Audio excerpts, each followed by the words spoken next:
Boa noite a todos. Aí, muito bom. Quero agradecer a oportunidade de estar aqui mais uma vez e dizer que para nós é uma alegria e uma honra muito grande estar aqui com todos. Quero agradecer também a todos vocês que escolheram estar aqui esta noite e agradecer ao meu companheiro que está sempre comigo nessa tarefa com Jesus. Então eu peço licença para a espiritualidade aqui presente para que a gente possa iniciar as nossas reflexões.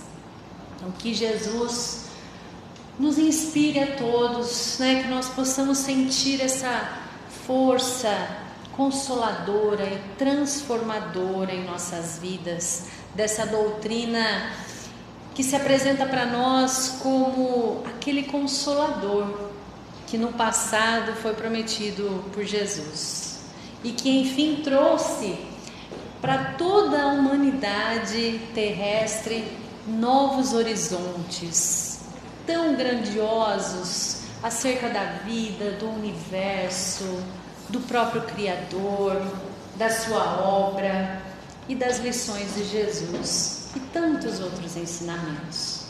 É sobre isso que nós vamos refletir nesta noite.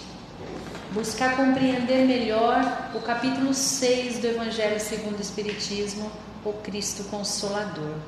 E o que ele significa para cada um de nós em nossa vida. O Cristo Consolador é uma feliz expressão utilizada por Allan Kardec para nos indicar que todas as dores, todas as aflições, os sofrimentos, do modo geral, encontram consolação na fé no futuro e na confiança na justiça de Deus. E essa expressão, ela tem como referência um dos ensinamentos de Jesus que nós encontramos no Evangelho de Mateus, lá no capítulo 11, versículo de 28 a 30, que eu acredito que a maioria aqui conhece, onde ele diz: Vinde a mim, todos vós que estáis aflitos e sobrecarregados, e eu vos aliviarei. Tomai sobre vós o meu jugo e aprendei comigo, que sou manso e humilde de coração, e achareis repouso para as vossas almas, pois é suave o meu jugo e leve o meu fardo. Acho que todos nós conhecemos, não é? Allan Kardec, nesse capítulo 6, ele nos esclarece que o Espiritismo ele é entendido como consolador prometido por Jesus, porque ele chama todos nós à observância da lei, a observar as leis divinas. E ele ensina para nós todas as coisas, nos fazendo compreender o que o Cristo nos disse na época por parábolas. Ele vem também abrir aos olhos e os ouvidos, porque fala sem alegorias, sem figuras. Ele tira o véu dos nossos olhos, que foi colocado intencionalmente sobre certos mistérios, nos ensinando que tudo tem uma causa e um efeito, que não existe mistérios de Deus. Para nós, tudo nós encontramos uma resposta, um porquê. E ele vem também finalmente trazer a suprema, ou seja, a grande consolação a todos os que sofrem, atribuindo aí causa justa e fim útil para todas as dores. No modo geral, a mensagem cristã ela é aceita e admirada no mundo inteiro, não é? Quase todos os povos, em destaque nós aqui no Ocidente, com exceção de alguns povos no Oriente, reconhecemos o elevado teor moral do Cristo, do Evangelho que Ele nos trouxe. Só que o fato de nós conhecermos somente está longe de nos fazer submissos ao jugo do Cristo e de colocar em prática os seus ensinamentos. Só teoria não resolve a nossa situação. Aliás, é preciso entender primeiro o que significa o sentido da expressão jugo do Cristo. Jugo é aquela peça de madeira colocada sobre o lombo do gado para arar a terra. Coloca-se normalmente o jugo em cima do lombo de um gado experiente e coloca um gado que ainda é novato, né, na tarefa, do lado desse experiente, e o jugo é para que ele não saia fora do trilho, para que o caminho não fique torto, então para que ele permaneça reto. Então a palavra jugo significa isso, né? E no sentido figurado no dicionário, significa algo imposto pela força ou pela autoridade.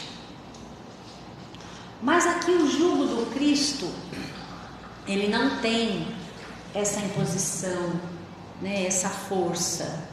Ele significa para nós, pelo menos no meu entendimento, né, que a lição dada pelo mestre, o jugo significa uma condução ao caminho da verdadeira felicidade, que traz aí como figura para nós o gado, né? Ele não caminha reto. Então o jugo é que nos conduz ao caminho reto da verdadeira felicidade e da liberdade. Aqui ele não se refere a uma imposição ou uma subjugação, como erroneamente foi interpretada no passado, bem oposta aos ensinos do mestre, né? Como explica para nós lá no capítulo 6 do Evangelho segundo o Espiritismo, todos os sofrimentos, como as misérias, as decepções, as dores físicas, a perda de seres amados, elas encontram sua consolação na fé no futuro, ou seja, nas existências sucessivas, nas futuras existências que nós teremos, porque nós sabemos que vida nós só temos uma, temos diversas existências. Então ele encontra consolação na fé no futuro, ou seja, nas encarnações futuras que ainda teremos, e na confiança na justiça de Deus, que o Cristo vem ensinar para todos nós, né? Que toda causa tem um efeito. Só que em se tratando daquela pessoa que, ao contrário de nós, que acreditamos na reencarnação, na vida futura, ao contrário de nós, tem pessoas que não acreditam, que não esperam nada após a morte do corpo físico. Ou seja, não tem uma fé no futuro, ou simplesmente duvida, né? Ou não acredita na reencarnação, acredita que nós temos essa única existência e que o espírito não existe depois da morte do corpo físico. Para essas pessoas, as aflições caem com todo o peso, nem nenhuma consolação vem amenizar o seu sofrimento. Aí questiona Deus, não é? Muitos perdem até a fé pela falta de entendimento. E foi isso que levou Jesus a dizer: vinde a mim todos vós que estáis cansados e sobrecarregados, e eu vos aliviarei. Só que Jesus, ele estabelece uma condição para nós, para que ele nos dê essa assistência e para que a gente consiga atingir essa felicidade que ele promete aos aflitos. Essa condição está na lei ensinada por ele.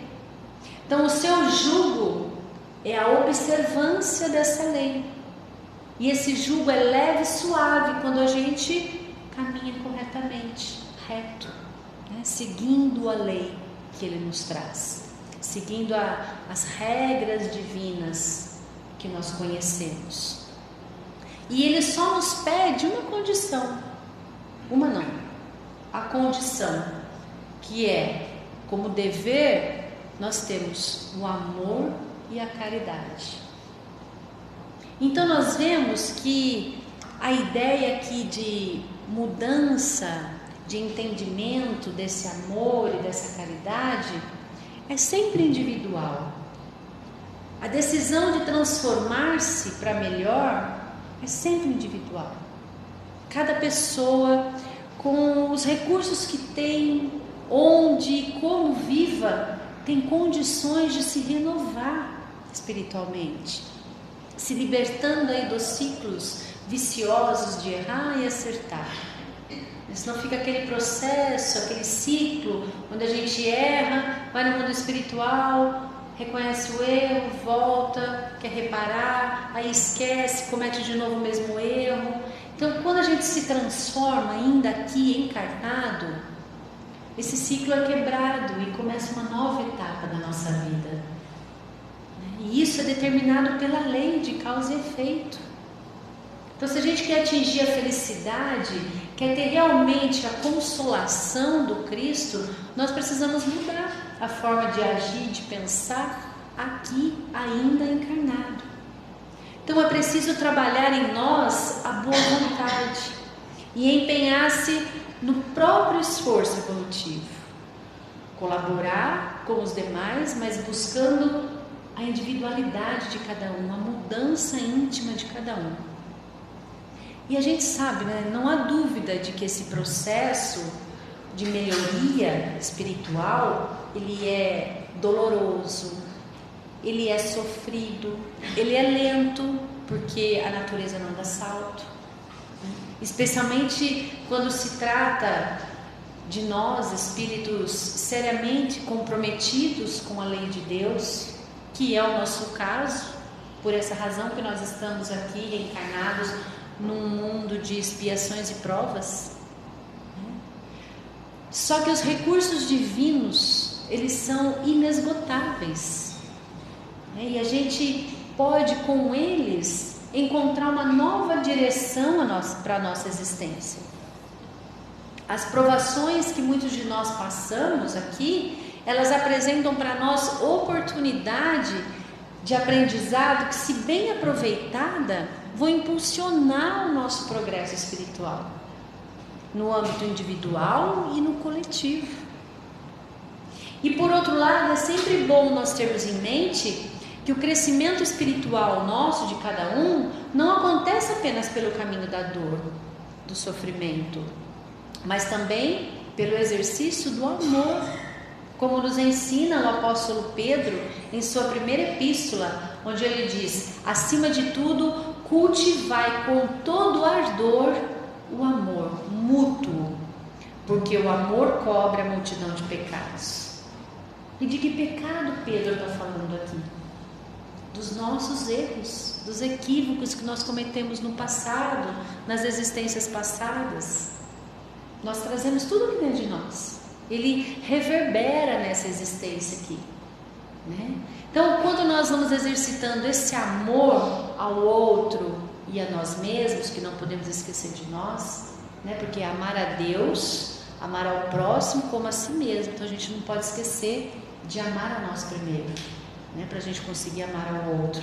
Então, quando a gente vai exercitando esse amor por nós e pelo outro, ou seja, quando a gente vai cumprindo essa lei divina no nosso íntimo, que é seguir corretamente, né?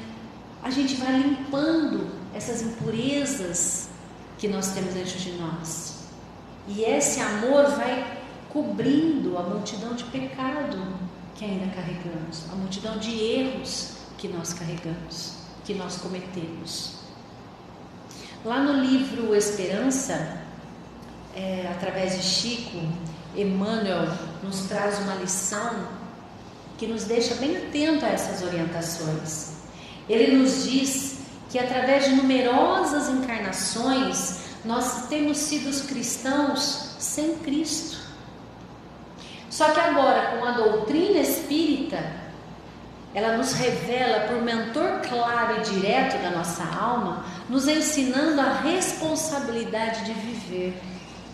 E ele diz: é necessário que saibamos dignificá-lo na própria consciência, acima de qualquer demonstração exterior, procurando refleti-lo em nós mesmos. Então, antes de a gente exteriorizar os nossos ensinamentos, nós primeiro precisamos viver dentro de nós o Cristo. E ele continua: entretanto, para que isso aconteça, é preciso, antes de tudo, matricular o raciocínio na escola da caridade, que será sempre mestra sublime do coração. Então, primeiro a gente precisa entender essa caridade de que Jesus nos pede na sua fala, né? Que é a indulgência, a benevolência e o perdão. Então a gente interiorizando isso em nós, automaticamente aquilo vai saindo de nós. E veja que há pouco nós falávamos que o crescimento espiritual não acontece através do caminho da dor, mas também pelo exercício do amor.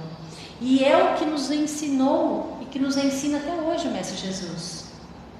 Pensando bem, esse deveria ser o caminho da escolha de crescimento de todos nós, o do amor, da caridade, não da dor. A gente não fala que a gente aprende ou pelo amor ou pela dor? Bom seria se fosse só pelo amor, né? E antes da crucificação de Jesus, no momento da última ceia, ele estava ali reunido com os apóstolos e os discípulos, e ali naquele momento ele promete enviar um Consolador. E ele diz que esse Consolador só viria no futuro, quando a humanidade estivesse mais esclarecida, conforme a promessa dele, que está lá na passagem de João, no capítulo 14, onde ele diz: se me amais, observará os meus mandamentos, e eu rogarei ao Pai, e ele vos dará outro Paráclito. Eu falei, o que é essa palavra Paráclito, né? A gente tem que entender. Paráclito é aquele que consola, que esclarece, que conforta, que encoraja, que reanima. Ou seja, ele enviar um outro que fizesse tudo isso, para que convosco permaneça para sempre o Espírito de verdade, que o mundo não pode acolher, porque não vê e nem o conhece, mas vós o conheceis, porque habitará em vós e estará em vós. Não vos deixarás órfão, voltará para vós, diz ele. E acrescenta Kardec para o nosso entendimento: o Espiritismo, ele veio no tempo previsto cumprir a promessa do Cristo, onde ele disse nessa fala. Então ele preside a chegada do Consolador, que chama todos nós a observar as leis. E ele ensina todas as coisas, nos fazendo compreender e esclarecendo o que o Cristo nos disse lá atrás, né? Ouça os que têm ouvido para ouvir e olhos para ver. Só que não basta só a gente relembrar, porque a doutrina espírita ela vem para nos fazer relembrar o que o Cristo nos disse. Mas não basta só relembrar o que foi dito. Nós precisamos entender plenamente, sem as limitações da linguagem literal ou simbólica comum nos textos evangélicos. Por isso que nós acreditamos que o Consolador prometido é o Espiritismo, porque nos traz com clareza, nos consola, nos conforta, ajuda também a trazer, a reviver as lições evangélicas, na forma como Cristo ensinou atrás. Por isso que às vezes a gente fala Evangelho redivivo, porque revive os ensinamentos do Mestre, livre daqueles dogmas, das normas teológicas. E ele também nos esclarece em espírito e verdade.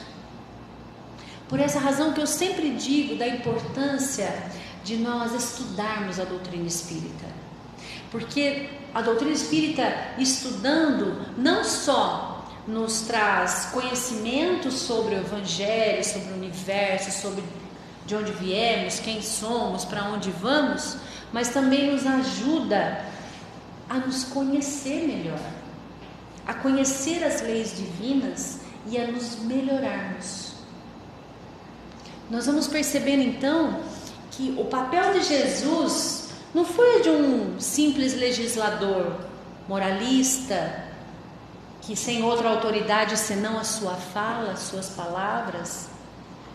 Ele veio aqui dar cumprimento às profecias que ele havia anunciado antes com a sua chegada. A sua autoridade, ela vem da natureza excepcional do seu espírito e da sua missão divina aqui entre nós. Ele vem ensinar a todos nós que a verdadeira vida não é o que passamos aqui na terra, e sim a do reino dos céus. E que o caminho que conduz a esse reino, os meios de nos reconciliarmos com Deus, é através do amor. Então, quando ele veio, nós não entendemos tudo a respeito de muitos pontos. Segundo ele mesmo declarou para nós, né? Ainda não podiam ser compreendidas, por isso que veio depois. Ele falou de tudo, mas em termos mais ou menos explícitos. Então, para entender o sentido oculto de certas palavras suas, era necessário que novas ideias e novos conhecimentos lhe trouxessem a chave.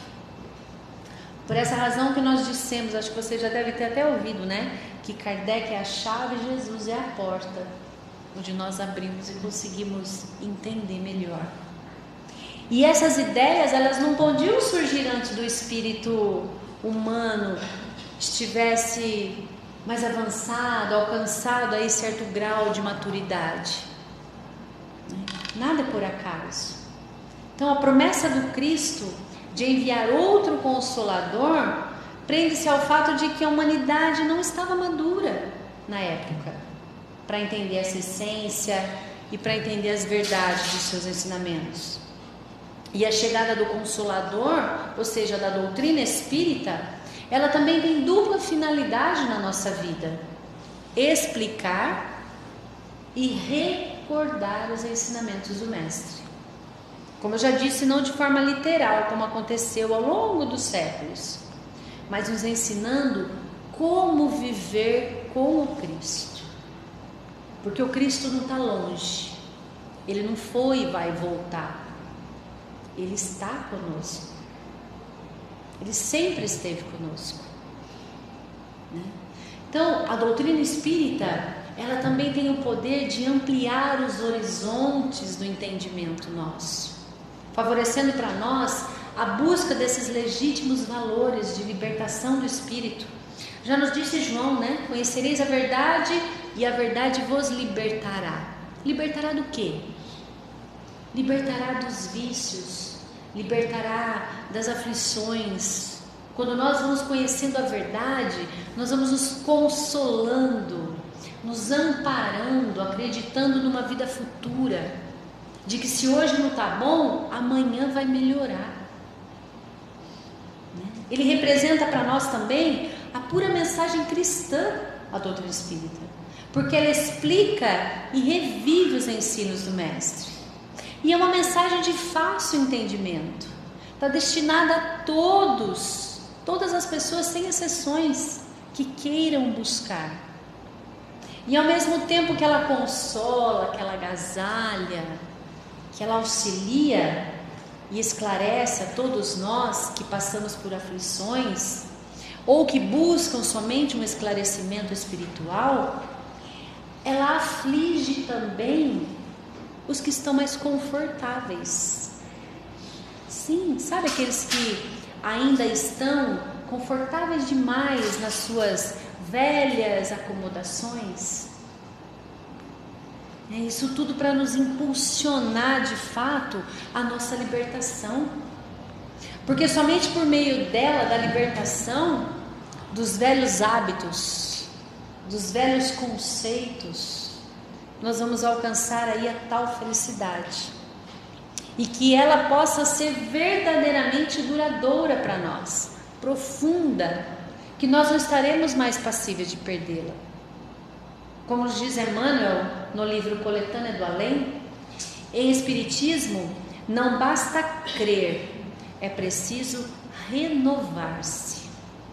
Não basta aprender as filosofias e a ciência do mundo, mas sentir e aplicar com Cristo.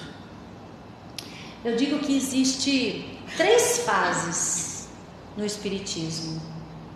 A primeira fase é quando a gente entra na doutrina espírita. A gente começa a frequentar a casa espírita, começa a assistir palestra, ou começa a ler romances, a gente fica maravilhada, a gente fala, nossa, que coisa linda, quanta coisa bonita, que passe gostoso, que energia boa, eu me sinto tão bem dentro da casa espírita, não é assim? Quando a gente começa, A gente fala, nossa, que maravilha. Essa é a primeira fase. Tem a segunda fase, que quando a doutrina entra dentro de nós, aí é o que ele fala aqui, que é necessário, não basta só a filosofia, mas tem que sentir e aplicar. É onde a gente começa a refletir e fala, não, o que eu fazia já não cabe mais, aquela companhia já não me agrada, aquele lugar que eu frequentava já não fico bem quando eu vou, os meus conceitos já mudaram, os meus valores começam a mudar, eu começo a enxergar a vida de outra forma, eu começo a ser diferente, eu começo a enxergar o outro diferente, eu começo a melhorar. É quando as pessoas olham e falam assim, nossa, você está diferente, você mudou, você está mais amorosa, mais calma, mais correta. Onde você está indo? Que religião você está frequentando? Eu quero ir também. Isso é quando ela entra. E a terceira fase é quando ela sai de nós. Aí ela sai através das nossas ações. A gente começa a ser diferente com o outro, a fazer coisas para o outro, a modificar o nosso comportamento lá fora diante do outro, a fazer coisas que a gente às vezes não tinha coragem de fazer, ou tinha vergonha de fazer, do bem. A gente começa a andar corretamente diante das leis, no trânsito, em casa, com os nossos familiares, começa a tratar os nossos familiares como visita, porque normalmente a gente não trata, a gente trata, daquele jeito. As visitas não, as visitas a gente trata bem, e a gente começa a mudar. Então existem essas três fases. Cabe a cada um de nós, no nosso íntimo, refletir em que fase nós estamos. Se estamos na fase 1, na fase 2, não importa. O importante é caminhar sempre para frente. É sempre estar em busca de se renovar, de sentir o Evangelho dentro de nós. E não ficar cometendo os mesmos erros. Porque às vezes a gente quer coisas diferentes na nossa vida fazendo as mesmas coisas. Nós não vamos conseguir. Para ter resultado diferente, a ação tem que ser diferente. Então nós vamos concluindo que a grande finalidade do Consolador no mundo e em nossas vidas é recuperar a mensagem do Mestre, explicar o seu verdadeiro sentido e ampliar os nossos horizontes. Consolar, porque nos traz aí as respostas do porquê da vida, nos traz aí as grandes, e muitas vezes grandes respostas de grandes aflições que nos tocam o nosso coração e nos abalam muitas vezes, Mas além de tudo isso, o Consolador em nossa vida está para nos impulsionar, para nós avançarmos nessa libertação espiritual, para que nós estejamos cada dia mais próximos de Jesus e unidos ao seu amor com a sua luz. Para quando aquele chegar em nós, falar assim, nossa, como você está diferente, mas diferente para o bem. Nossa, como eu me sinto bem ao teu lado, como o seu abraço é gostoso, como você carrega uma energia boa, como você é iluminada quando aparece perto de mim, ou quando a sua fala só sai coisa boa, ou quando você não é o veículo de levar mensagem negativa. Então é isso que ele nos pede, para que a gente se una ao amor de Jesus. Então que a gente saiba acolher esse Consolador, que ao mesmo tempo nos levanta, também nos diz, avancemos para os horizontes luminosos que o Espiritismo abriu para todos nós. Avancemos através das mudanças dos maus hábitos, de comportamentos que nos prejudicam e atrasam o nosso progresso. Mas também avancemos através da bondade com o próximo, do perdão das ofensas, enfim, da vivência do Evangelho em nossa vida. Porque muitas vezes, algumas pessoas só conhecerão o Evangelho através de você, da sua atitude. E eu finalizo com um texto do livro do Espírito da Verdade, através de Chico Xavier, por Emmanuel, onde ele diz: o mundo está repleto de ouro. Ouro no solo, no mar, nos cofres. Mas o ouro não resolve o problema da miséria. O mundo está repleto de espaço. Espaço nos continentes, nas cidades, espaço nos campos. Mas o espaço não resolve o problema da cobiça. O mundo está repleto da cultura. Cultura no ensino, na técnica, cultura na opinião. Mas a cultura da inteligência não resolve o problema do egoísmo. O mundo está repleto de teorias. Teoria nas escolas, na filosofia, nas religiões. Mas a teoria não resolve o problema do desespero. O mundo está repleto de organizações. Organizações administrativas, econômicas, sociais. Mas as organizações não resolvem o problema do crime. Para extinguir a chaga da ignorância que acalenta a miséria, para dissipar a sombra da cobiça que gera a ilusão, para extinguir o monstro do egoísmo que promove a guerra, para anular o verme do desespero que promove a loucura e para remover o charco do crime que carrega o infortúnio, o único remédio eficiente é o Evangelho de Jesus no coração humano. Então sejamos assim, valorosos, entendendo a doutrina espírita que sai da letra na construção de uma humanidade nova, irradiando a influência e a inspiração do Divino Mestre pela emoção e pela ideia, pela diretriz e pela conduta, pela palavra e pelo exemplo. E parafraseando o conceito de Allan Kardec em torno da caridade, falemos aos problemas do mundo e aos nossos corações, que fora do Cristo não há salvação. Então, que possamos refletir sempre com mais discernimento tudo aquilo que nós estamos aprendendo e vivendo nessa doutrina. E que Deus nos permita colocar no dia a dia, na vivência, o seu amor. Que a fé inabalável nos acompanhe sempre, acreditando que o amanhã será melhor e que Jesus está sempre ao nosso lado, nos guiando no caminho do bem e nos amparando, iluminando nossos passos com a sua luz. Que assim seja. Uma boa noite a todos. Um excelente final de semana.